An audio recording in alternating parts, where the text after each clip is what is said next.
মুন্সিগঞ্জে দুই সাংবাদিকের বিরুদ্ধে দায়ের করা মিথ্যা ও উদ্দেশ্যপ্রণোদিত মানহানির মামলার প্রতিবাদে মানববন্ধন অনুষ্ঠিত হয়েছে। বৃহস্পতিবার 9 এপ্রিল বেলা 11টায় সিরাজদি খান প্রেস ক্লাবের সামনে এই মানববন্ধনের আয়োজন করে সিরাজদি খান প্রেস ক্লাব। জানা যায়, মুন্সিগঞ্জ জেলা সিভিল সার্জন কার্যালয়ে কর্মরত এক স্টেনোটাইপসিটের বিরুদ্ধে ঘুষ গ্রহণের সুস্পষ্ট তথ্য প্রমাণ সহ সংবাদ প্রকাশ করেন এনটিভির স্টাফ করেসপন্ডেন্ট ও মুন্সিগঞ্জের সমীর পত্রিকার সম্পাদক মহিউদ্দিন সুমন এবং বাংলাদেশ প্রতিদিন পত্রিকার মুন্সিগঞ্জ জেলা প্রতিনিধি আবু সাইদ সৌরভ। এর পরিপ্রেক্ষিতে তাদের বিরুদ্ধে একটি মানহানির মামলা দায়ের করা হয়, যা সাংবাদিক মহলে ব্যাপক সমালোচনার সৃষ্টি করেছে। মানববন্ধনে বক্তারা বলেন, দুর্নীতির বিরুদ্ধে সংবাদ প্রকাশ করা সাংবাদিকদের পেশাগত দায়িত্ব ও নৈতিকতার অংশ, অথচ সত্য প্রকাশের কারণে সাংবাদিকদের বিরুদ্ধে মিথ্যা ও হয়রানিমূলক মামলা দায়ের করা হচ্ছে, যা স্বাধীন সাংবাদিকতার জন্য হুমকি স্বরূপ। সিরাজদি খান প্রেস ক্লাবের প্রতিষ্ঠাতা সভাপতি এমদাদুল হক পলাশের সভাপতিত্বে মানববন্ধনে বক্তব্য রাখেন প্রেস ক্লাবের সাবেক সভাপতি ইমতিয়াজ বাবুল, সাধারণ সম্পাদক আবদুল্লাহ আল মাসুদ, সিরাজদি খান রিপোর্টার ইউনিটির সভাপতি নাসির উদ্দিন, সাধারণ সম্পাদক হামিদুল ইসলাম লিঙ্কন, মুন্সিগঞ্জ জেলা সাংবাদিক কল্যাণ সমিতির যুগ্ম সাধারণ সম্পাদক আরিফ হোসেন, সাংবাদিক আমির হোসেন ঢালি ও নাদিম হায়দার। অসি অপেক্ষা মসি বড়, অর্থ অস্ত্র ও আগ্নেয় অস্ত্র হচ্ছে কলম বড়। এ কথা গুণীজনেরা না ভুললেও সন্ত্রাসীরা ভুলে যায়। কিন্তু আজকে আমরা এর ব্যত্যয় দেখলাম। আমাদের মুন্সিগঞ্জের দুইজন স্বনামধন্য সাংবাদিক, একজন এনটিভির স্টাফ করেসপন্ডেন্ট এবং মুন্সিগঞ্জের সময় পত্রিকার সম্পাদক মনিউদ্দিন সুমন ভাই, এবং আরেকজন বাংলাদেশ প্রতিদিন পত্রিকার মুন্সিগঞ্জ জেলা প্রতিনিধি আবু সাইদ শুভ্র, তার বিরুদ্ধে একজন স্টেনোটাইপিস্ট মুন্সিগঞ্জ জেলা সিভিল সার্জন অফিসের কর্মচারী তাদের বিরুদ্ধে মানহানি মামলা করেছে।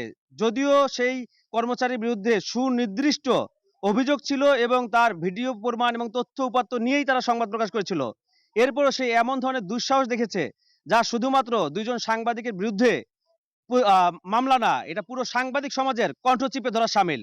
আমরা চাই এই ধরনের ঘুষখোর দুর্নীতিবাজ অফিসারের বিরুদ্ধে আরো সারা বাংলাদেশ সাংবাদিকরা গর্জে উঠবে, এবং আমরা এখান থেকে ঘোষণা দিতে চাই এই ধরনের অফিসারকে আইনের আওতায় এনে যথাযথ শাস্তির ব্যবস্থা না করা হলে আমরা মুন্সিগঞ্জের সকল সাংবাদিকরা কর্মবিরতি করব এবং আরো বড় ধরনের কর্মসূচি দিব। যে আমরা বারবার করে এই ধরনের অসাধু ব্যক্তিদের বিরুদ্ধে মানববন্ধন দাঁড়িয়ে আমাদের সময় নষ্ট করব না।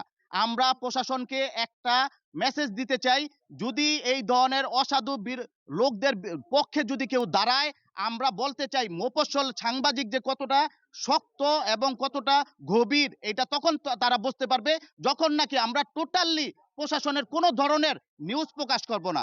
আর আমি বিশ্বাস করি এই মানববন্ধন থেকে এটা সুষ্ঠু অনুসন্ধান করে যারা এই ধরনের মানহানি মামলা করছে তার বিরুদ্ধে যে সকল সাংবাদিকের মান ক্ষুণ্ণ হয়েছে তার বিচার হবে এ বিশ্বাস করে আমি এই সিরাজদি খান রিপোর্টার্স ইউনিটির পক্ষ থেকে আজকের মানববন্ধনকে ধন্যবাদ জানিয়ে আমার বক্তব্য এখানে।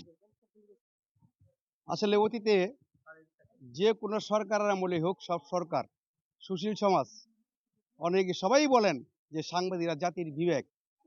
আসলে আমি এই ছোট একজন কর্মী হিসেবে, সংবাদ কর্মী হিসাবে আমি কখনোই সাংবাদিকদেরকে আমি নিরাপদ দেখি নাই। তাহলে আমরা জাতির বিবেক যখন নিরাপদ না মানুষের কাছে, আজকে দেখেন যেখানে সত্য একটা জিনিস, সত্য তথ্য নিয়ে উপাত্ত নিয়ে একটা নিউজ করার পরিপ্রেক্ষিতে দুইজন গুণী সাংবাদিকের বিরুদ্ধে মামলা ঢুকিয়ে দিল, আসলে এর চেয়ে জঘন্য আর কি হতে পারে।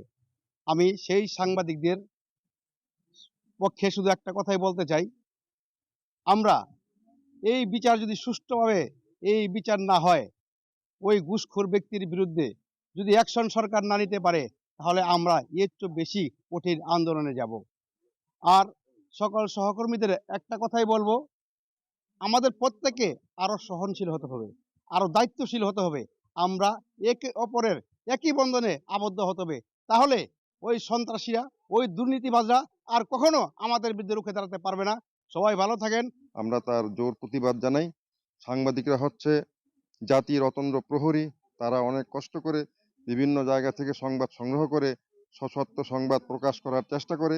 সেই ক্ষেত্রে যদি প্রশাসন তাদের সত্য সংবাদের বিরুদ্ধে ডকুমেন্ট থাকা সত্ত্বেও যদি অ্যাকশন না নেয় সরকার, সেই ক্ষেত্রে তো আমাদের প্রতিবাদ করারই কথা। তো যে ২টি মিথ্যা মামলা হয়েছে তা সুষ্ঠু তদন্তের মাধ্যমে পদক্ষেপ নেওয়া হোক, এটা আমরা চাই। আর তা যদি না হয় তো সামনের দিনগুলোতে সকল সাংবাদিক মিলে আরো জোরদার আন্দোলন করবে।